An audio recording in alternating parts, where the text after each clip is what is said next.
Manajemen sumber daya manusia. Bahasan pertama yaitu apa itu manajemen sumber daya manusia? Manajemen sumber daya manusia adalah bagian dari proses pencapaian tujuan perusahaan, pengorganisasian, penyusunan personalia, pengarahan, mempertahankan serta pengembangan sumber daya manusia yang ada dalam organisasi. Dapat diartikan juga sebagai suatu proses pengelolaan sumber daya manusia secara optimal melalui fungsi manajemen yang terarah dan terorganisasi di mana subjek yang dikelola yaitu manusia mempunyai nilai penting bagi perusahaan. Selanjutnya yaitu pengelolaan sumber daya manusia yang bersifat unik. Kenapa? Karena sifat manusia yang berbeda-beda satu sama lain memiliki pola pikir dan bukan benda mati. Kekhususan inilah yang menyebabkan perlu adanya perhatian spesifik terhadap sumber daya manusia. Manusia diperlukan sebagai manusia seutuhnya dengan berbagai cara supaya masing-masing individu tersebut mampu melaksanakan aturan dan perintah yang ada dalam organisasi tanpa menimbulkan dampak yang merugikan baik bagi perusahaan maupun bagi individu tersebut. Ruang lingkup kegiatan pengelolaan sumber daya manusia. Yang pertama, merancang dan mengorganisasikan pekerjaan serta mengalokasikannya kepada karyawan. Yang kedua, merencanakan, menarik dan menyeleksi, melatih dan mengembangkan karyawan secara efektif untuk mendapat melakukan pekerjaan yang telah dirancang sebelumnya. Yang ketiga yaitu menciptakan kondisi lingkungan kerja yang dapat memuaskan bagi kebutuhan karyawan melalui kesempatan pengembangan karir, sistem kompensasi atau balas jasa yang adil. Yang keempat yaitu mempertahankan dan menjamin efektivitas dan semangat kerja yang tinggi dalam jangka waktu yang lama. Selanjutnya, seperti yang dikatakan di awal tadi, fungsi perencanaan adalah merupakan fungsi yang sangat penting untuk memperoleh karyawan yang berkualitas dan memiliki keistimewaan khusus bagi perusahaan. Perencanaan sumber daya manusia. Secara terperinci, proses perencanaan sangat rumit dan melibatkan berbagai pertimbangan internal dan eksternal untuk mendapatkan hasil yang optimal. Permintaan tenaga kerja dipengaruhi oleh perubahan lingkungan eksternal, organisasional, dan lingkungan kerja. Hal tersebut dianalisis menjadi satu peramalan tentang seberapa banyak kebutuhan tenaga kerja dalam jangka pendek dan jangka panjang yang kemudian akan menjadi permintaan tenaga kerja. Dari sisi penawaran tenaga kerja yang perlu dilakukan adalah dengan melihat bagian penempatan tenaga kerja dalam perusahaan. Bagian ini memuat pengisian lowongan jabatan dalam perusahaan. Jumlah tersebut kemudian dibandingkan dan dilihat dari satu sisi pasar tenaga kerja. Jadi ada dua penawaran tenaga kerja, keduanya merupakan penawaran sumber daya manusia. Proses terakhir adalah terjadinya kesesuaian antara permintaan tenaga kerja dengan penawaran yang terjadi.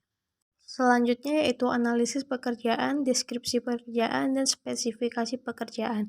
Analisis pekerjaan yaitu proses penentuan tugas-tugas yang dapat dilakukan oleh seseorang dengan kualifikasi, pengetahuan, keahlian, dan kemampuan atau KSA, Knowledge, Skill, and Ability. Dari kualifikasi tersebut, maka diharapkan orang tersebut mampu menyelesaikan pekerjaan yang diberikan kepadanya. Proses tersebut meliputi pengumpulan, mengevaluasi, mengorganisasikan informasi tentang pekerjaan-pekerjaan. Setelah data diperoleh dari analisis pekerjaan, maka selanjutnya disusun deskripsi pekerjaan yaitu pernyataan tertulis tentang fungsi, tugas, tanggung jawab, wewenang, kondisi kerja, dan aspek lain yang ada di lapangan. Dengan kata lain, deskripsi pekerjaan adalah uraian mengenai profil pekerjaan secara menyeluruh, sedangkan tahap berikutnya adalah menyusun spesifikasi pekerjaan, yaitu pernyataan mengenai siapa saja yang berhak untuk memegang pekerjaan tersebut dengan melihat karakteristik manusia serta pendidikan, pelatihan, pengalaman kerja, serta persyaratan fisik dan mental. Penarikan sumber daya manusia. Proses ini dimulai dengan mencari pelamar dan diakhiri dengan penyerahan lamaran-lamaran dari calon karyawan. Pelaksanaan ini biasanya dilakukan oleh Departemen Personalia yang membentuk jalur-jalur penarikan karyawan melalui beberapa cara, seperti pasif, rekomendasi dari karyawan perusahaan, perikanan, atau agen-agen penempatan kerja. Nah, dari alternatif tersebut, maka diperoleh calon-calon karyawan beserta lamaran yang diajukan secara lebih lengkap. Proses penarikan karyawan dilakukan melalui evaluasi, dan apabila lolos, maka individu tersebut akan direkrut oleh perusahaan. Seleksi sumber daya manusia. Proses seleksi disusun dengan memperhatikan persyaratan-persyaratan jabatan yang telah ditetapkan, kemudian juga melakukan penelitian terhadap prestasi, keahlian, pengalaman, dan kepribadian yang paling memenuhi syarat untuk jabatan tersebut. Proses seleksi memerlukan persiapan yang matang dan perlu adanya penilaian objektif untuk mendapatkan pelatihan terlebih dahulu supaya ada kesamaan yang terjadi. Tahap yang paling rumit adalah saat wawancara, karena situasi Berhadapan langsung membuat kedua pihak mengalami gangguan komunikasi dan kesalahan lain seperti dominasi pewawancara, kesan pertama, dan prasangka pribadi.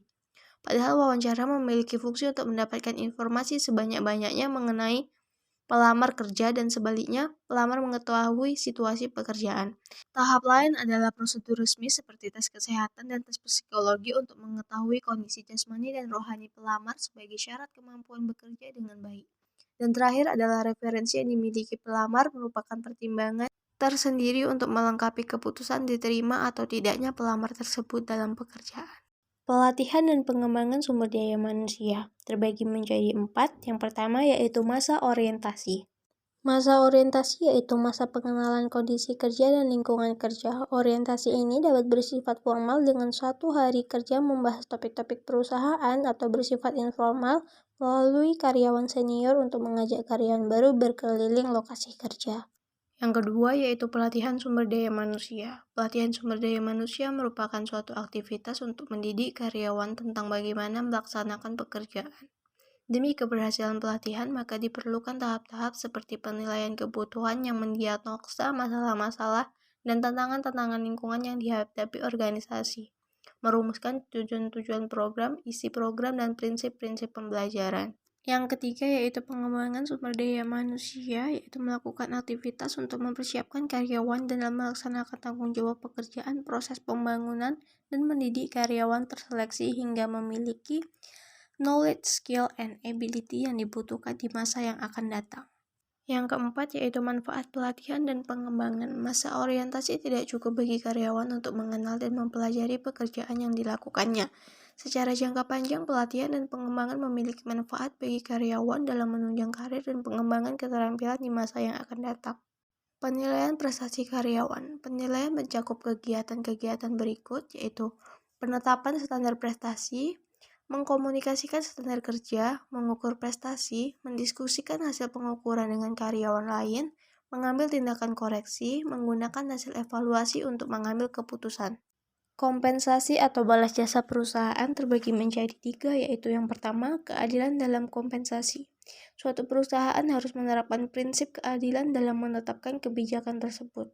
Yang kedua, yaitu proses dalam kebijakan kompensasi. Metode yang dapat digunakan adalah analisis pekerjaan, evaluasi pekerjaan, survei pengupahan dan penggajian, rencana-rencana kompensasi variabel, dan penilaian kinerja lain-lain. Yang ketiga yaitu jenis-jenis kompensasi. Kompensasi terbagi menjadi 2, yaitu keuangan langsung berupa pembayaran upah, dasar jam kerja, gaji, atau bonus. Yang kedua yaitu adalah pembagian kompensasi perlengkap atau tidak langsung, yaitu pemberian pelayanan dan fasilitas kepada karyawan seperti program beasiswa pendidikan, perumahan, atau rekreasi, libur, cuti. Yang terakhir yaitu implementasi keputusan terhadap karyawan terbagi menjadi 3, yaitu yang pertama promosi, adalah perubahan yang menuntut tanggung jawab yang lebih besar dengan peningkatan gaji sebagai kompensasinya. Karyawan biasanya mendapatkan promosi berdasarkan kinerja yang dianggap tinggi dan sesuai dengan apa yang diharapkan sebuah organisasi. Yang kedua yaitu transfer, perpindahan pekerjaan secara setara dalam arti bahwa posisi baru memiliki tanggung jawab dan pengajian yang sama dengan pekerjaan sebelumnya. Yang ketiga yaitu demosi, merupakan perpindahan dari suatu posisi ke posisi lain yang lebih tingkat tanggung jawab dan pengajiannya lebih rendah. Demosi dilakukan oleh pihak manajemen untuk memberikan hukuman kepada karyawan akibat kinerjanya yang semakin memburuk sebelum dilakukan tindakan pemberhentian. Sekian yang bisa saya sampaikan atau saya jelaskan mengenai topik 8 tentang manajemen sumber daya manusia. Apabila banyak kesalahan, mohon dimaafkan.